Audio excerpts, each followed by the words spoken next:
To the 7th, the main event of the Super Saturday is Panthers Cowboys at Penrith Stadium. I imagine a nice crowd up the road here. It'll be a nice crowd because I'll be in it. Well, it's always a nice crowd if you, Ollie, you know that. Edwards, Staines, Momorowski does get the 3 spot, which was speculated. Crichton, Tuo, Luai, Cleary, Leota, Coruscant, Fisher-Harris, Kikau, Capewell starts, Yo, May, Spencer Lenu, Matt Eisenhuth and Liam Martin off the bench.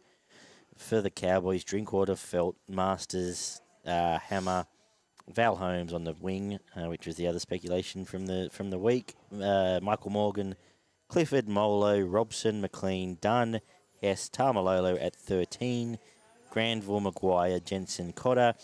I think Peyton came out during the week that Tamalolo is going to play a lot more front row these days and play that way, but we'll see how that played a lot pans through out. the middle anyway. They were playing him at 13, and he was basically just playing as a middle forward most of the time anyway. So have a way with it, Barney. Yeah, mate.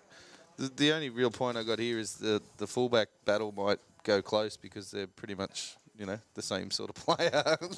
They might drop a lot of balls. They might create a bit, and that's about it. Tamalolo is going to need some help out of the rest of the boys in that pack because Penrith are going to come at him all day. On Supercoach, Spencer Lenu's probably one that might, if he's going to be getting a starting spot every week, he's probably going to make some good money and be a decent addition to somebody's Supercoach team. Kate Spence too, good kid. Good kid. Yeah. And disappointed, well, not disappointed because Capel's in, but Liam Martin's been one of mine. But I think he'll, and Toto forecasted on the previous show, looks like he'll probably play front row as well. He'll probably be in the middle. So. Yeah, Panthers 13 plus. We got Momorowski first try. I think they might score on the other side this time, and then they'll go back and just destroy the other side afterwards. And man of the match's got to be Cleary. Realistically, he runs that team around and he gets them to do what they need to do. So, Ollie boy, I've got Penrith probably 10 to 14. Funnily enough, because you notice even with Penrith last year, they didn't flog too many teams. Like even, I think both occasions when they versed the Cowboys, they didn't actually put them to the sword, and the Cowboys actually looked all right when they versed Penrith. So I think Penrith will win, but it'll continue where they don't absolutely dominate a team. I want to make a point of that because what they focused on last year was being professional. So they'll play Penrith style, and it's detrimental to them actually in the finals. Build. But it's that they, I say it, on repeat. They play the build, inside ball Cleary, front row, inside ball Cleary. Okay, now we go wide. They play that very, I don't say boring, but very regimented style. Well, they're structured. They're structured. They play to their plan. But it's not about winning by 40, but it's about winning well enough. It's not by how many. Yeah. If they keep that up, though, in 2021, that's going to be their downfall because I know they didn't win the premiership. But cost them a grand final. And why do clubs rarely go back-to-back is because they don't change enough. They don't realise that they've got to alter their game because pretty soon the other clubs are going to work them out and they're going to be stuck in the middle of the season not having a plan because their current plan's not working, You've always got to alter something, and that's what the Roosters did well between 2018 and 2019, I think, is that they didn't play the exact same formula because teams would have worked them out, and that's why, in the end, they went back-to-back, in my opinion. But, yeah, with Penrith, they are going to have to change a bit. I think the man of the match in this game will be Jerome Luai. I feel like by the end of the year, and this is banking on maybe Penrith playing a little bit different, we might see Luai actually come into the forefront a bit at Penrith in terms of getting that limelight.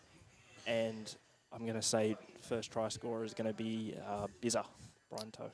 I agree with you on what you're saying, but just on the Luai point, I think, and Gumpy, you can tell me if I sound right or wrong, because they've heard my theory, but basically Cleary over 25 minutes earns the right for Luai to be Luai in that last 15 minutes of a half, if that makes sense. Yeah. He builds a base for Luai to then, and they've now jerried how that works. I think you're saying they're very good points. I'm going to use the word sailing again. It was twice tonight, but very good points. I still think this. I think this Cowboys team's going to be in contest with Brisbane for number 15. They've lost players. They've got a back line, but all their forwards now a year older. I don't actually know. He's probably halfway through the year if they're not going any good. Yeah, Morgan's probably a low tackle away from a shoulder again. It's. I have grave concerns. So for me, yeah, Penrith 13 plus. First try, Crichton, just to kick the season off as it ended, and I think Cleary man of the match again. What are we going to say there, Gumpy? You're spilling beer. Yeah, standard. Yeah, I know. It's $5. Well, every time I whoop, we'll start a kitty. Every time I brush if we get a fine system, we might actually get paid for turning up. Keep working on it. Gumpy. Look, I haven't got too much to add. I think Penrith will win 13 plus. I disagree a little bit with changing a style. I think the style of Penrith, I think, puts pressure on the other teams. The inside balls, they condense the defence, and then they go when they know they need to go, and they've got numbers, and they're pretty effective at taking their opportunities. I think that Penrith are the best team at taking their opportunities when they're there, except for one game last year, I suppose. Look, I'm a Bulldogs fan, but I live in Penrith and love Penrith to do well. I just think they'll win. I think they're a top 4 team. They're a potential grand final team. Look at their bench. I think you can always look at a team and their chance to win the comp by the strength of their bench. And they've got Spencer Lanu and those guys on the bench. Liam Martin, he was going to be an Origin player last year, and he's on the bench and probably, number 17. He's the 17th player picked in the team. So, they're pretty strong in the bench. I know they've lost Tamo and Tedavano, but I don't know that the blokes that they've put in are worse than them. They're younger and probably, run as hard and tackle as hard as those blokes. So I just think they'll win 13 plus. I'll go for Brian Toto to score every week first. I love Brian Toto. Yeah. So if you ask me Penrith every week, I'll be going for Brian Toto. Yep.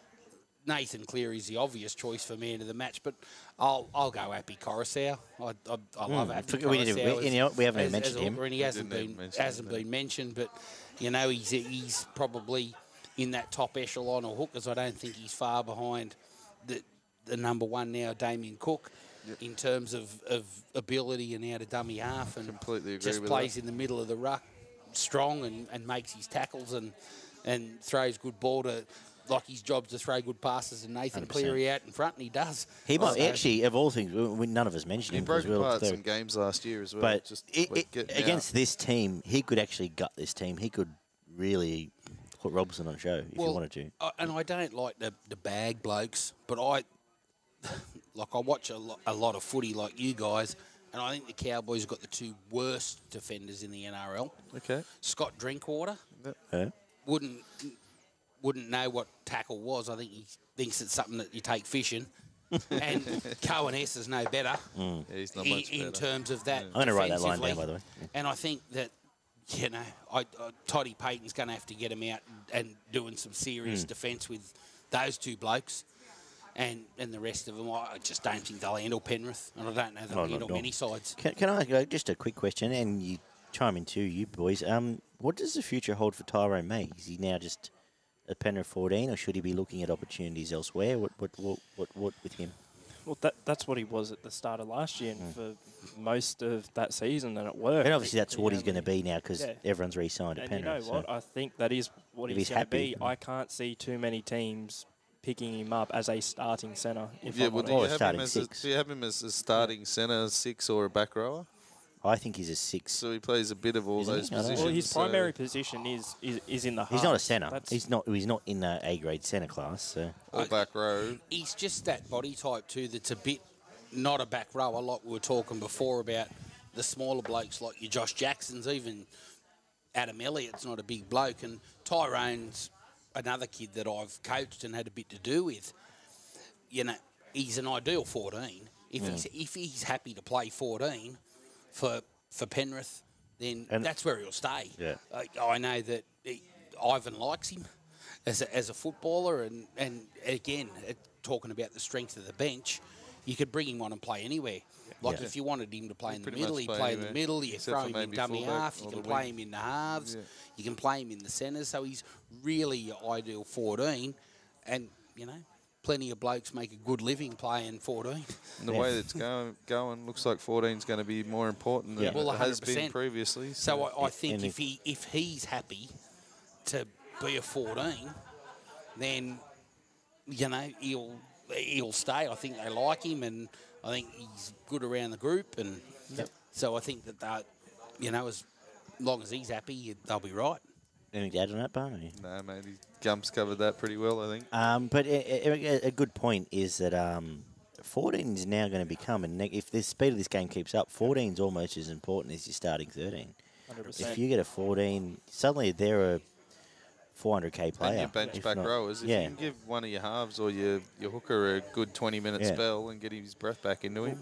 As I said last week, the 14 is no longer going to be the traditional second hooker on your bench. It's going to be a versatile playmaker player. and then maybe 100%. 20 minutes in the back row as well, do a bit of hard stuff. And as we said all the way along, South's ahead of the game getting Benji Marshall as their 14. You can have... It's going to be started talking about that, hey, the 14... Stop talking about Benji, fuck yeah.